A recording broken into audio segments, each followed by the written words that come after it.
Hello friends, இன்றைக்கி நம்ம பால் பணியாரம் எப்படி செய்கிறதுன்னு பார்க்கலாம். அதுக்கு நான் இப்போ ஒரு முட்டை எடுத்திருக்கேன், 1 கப் மைதா மாவு,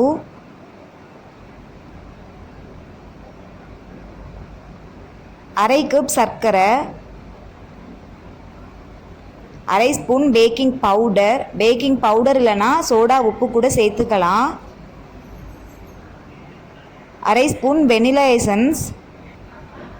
அடுத்ததாக காய்ச்சாத பால் கொஞ்சம் கொஞ்சமாக சேர்த்து மிக்ஸ் பண்ணிக்கலாம். மிக்ஸ் பண்ணிவிட்டு அதை ஒரு 10 நிமிஷம் அப்படியே வச்சிடலாம்.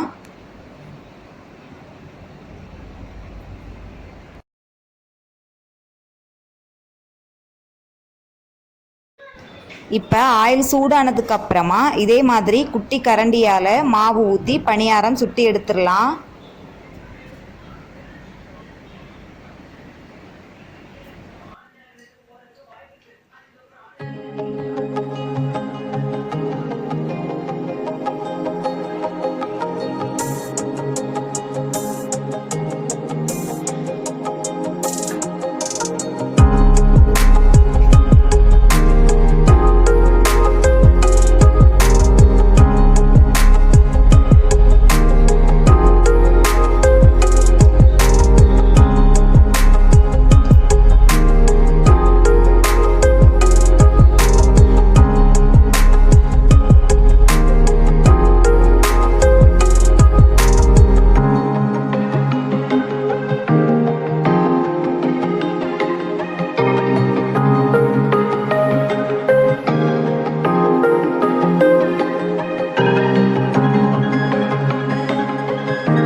அடுத்ததாக காய்ச்சி ஆற வச்ச பாலில் பணியாரங்களை சேர்த்து ஒரு 5 நிமிஷம் ஊற வச்சிடலாம்.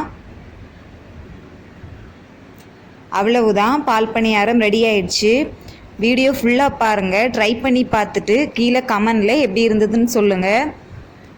பிடிச்சிருந்ததுன்னா லைக் பண்ணுங்கள், ஷேர் பண்ணுங்கள், கமெண்ட் பண்ணுங்கள். சேனலை இன்னும் சப்ஸ்கிரைப் பண்ணலைன்னா சப்ஸ்கிரைப் பண்ணுங்கள்.